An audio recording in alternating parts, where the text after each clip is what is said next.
Nicotine users get dealt a heavy 1-2 punch from Dayton, Ohio and the state of Ohio. Details at 11. Pow! Right in the kisser. Hey everybody of the YTPC, it's Harriet Herfer of Herferville. Let's get housekeeping out of the way first. Smoking on my elegant bulldog, Dagner. And yeah, it's a bulldog with a round shank. That's what they called it, so I'm going with that.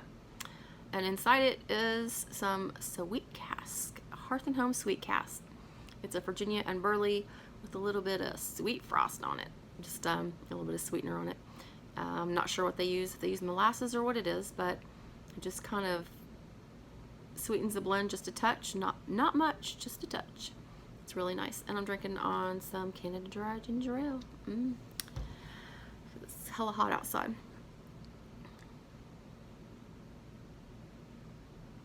So a 1-2 punch for Dayton and Ohio. So on July 19th, I'm just going to get right into it. July 19th, the legal smoking age for Ohio went from age 18 to 21. And that means that rite of passage for a son turning the age of 18, going to a brick and mortar, picking out his first cigar with his father helping him, sitting there having a nice conversation, and your first cigar with your dad. You can't do that anymore. That's been taken away.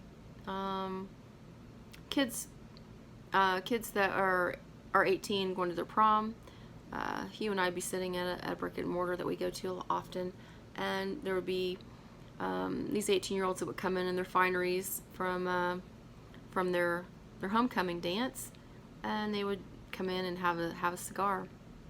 Well, they can't do that anymore. That's not going to happen. Hugh and I were at a brick and mortar also. Well, it was kind of cool. There was a father, and he had his 2 sons with him. I think one was 21 or 22, and the other one had just turned 18 recently. Well, the 18-year-old was just getting ready to be shipped out. He had joined the Army. And the one that was in his 20s had just found out he was going to be be a father. And so they were all 3 sitting there enjoying a smoke together. Well, one of them would have had to stay home, according to the laws now. Such a shame. And then I found out today that on July 15th, the city of Dayton will no longer be hiring any employees if you do not pass a drug and a nicotine test. They will be screening for drugs and nicotine. So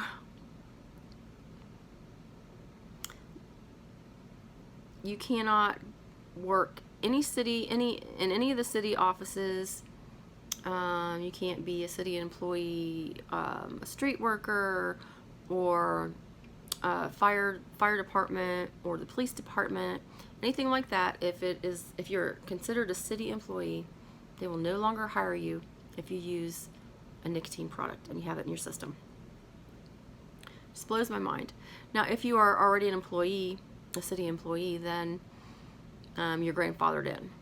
And I have a feeling that down the road they're going to figure out a way to make everybody stop. They're already, I guess, getting rid of the smoking stations that are outside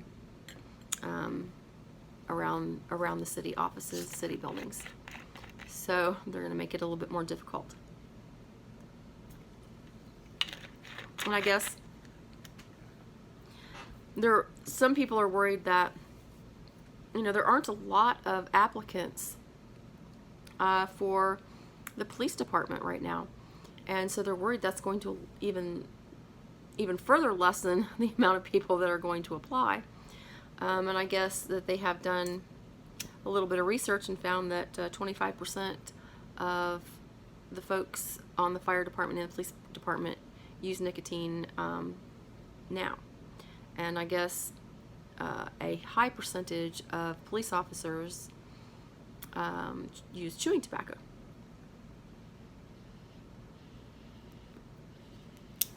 So that'll be interesting. And then let's just say that you don't, you're either clean because you haven't smoked for a while or chewed for a while, and so you get hired. That's not the end of it, because they can test you throughout your employment, and if they find that you have been using nicotine, you will have to enter into a cessation program. After completing the cessation program, if you complete it, if you don't, you're fired. You can be tested for up to 5 years for nicotine use. And they said they will not just take any... No, it's all right. It's okay. Izzy says hi. She's not usually the one that barks. They won't just take any random, anonymous tip and test you. It has to be someone that has firsthand knowledge. And I guess they have to have proof of some sort. But they will. But if they find out that you have it in your system, they can test you up to 5 years after you complete the cessation program. So, Ohio, and particularly Dayton, not messing around with this. I'm assuming the next hit that the industry is going to take is probably going to be a tax on anything that is shipped here.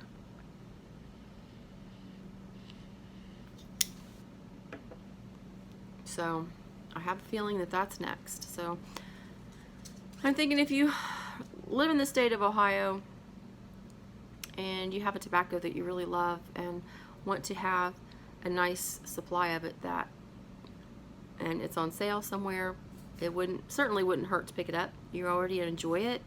You already, know you like it, so it wouldn't hurt one way or the other to stock your cellar up just a bit. So anyway, guys, sad news, but just something I wanted to talk about this evening. I hope you all enjoy what you're smoking and appreciate it, and hope you have a nice evening. I'll catch you later, you smoking taters. Just don't smoke in the city of Dayton if you work there.